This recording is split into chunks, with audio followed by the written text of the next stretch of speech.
প্রথমে এই কাবাকে তৈরি করলো ফেরেশতারা, তারপর তৈরি করলো সাইয়েদনা আদম, ওনার হাত লাগলো। সাইয়েদনা নূহ আলাইহিস সালামের সময় এমন প্লাবন হলো, বন্যা, ফ্লাড, ড্রাস্টিক্যালি ফ্লাড, সব ভেঙে চুরে শেষ, কাবাও শেষ।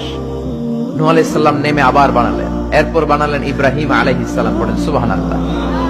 আল্লাহ একটা ফ্রেম দিলেন, ইব্রাহিম এতটুকু উঁচু করবা আমার ঘরটাকে, এতটুকু প্রশস্ত করবা, এতটুকু লম্বা করবা। কিন্তু উনি তো এত লম্বা না, এত লম্বা করবে কেমনে? নাগাল পায় না, বানানোর পরে দাঁড়িয়ে আছে, আর উপরের দিকে উঠতে পারে না। আল্লাহ বললেন, don't worry about it, I am sending a beautiful stone from paradise.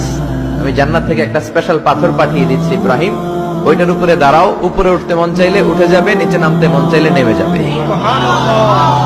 মাকাম ইব্রাহিম, জান্নাত থেকে আসা ওই পাথর কাবা ঘরের পাশে আজও আছে না নাই? উনি দাঁড়ালেন, উপরে ওঠা দরকার উঠে যেত অটোমেটিক, নিচে নামা দরকার নেমে যেত।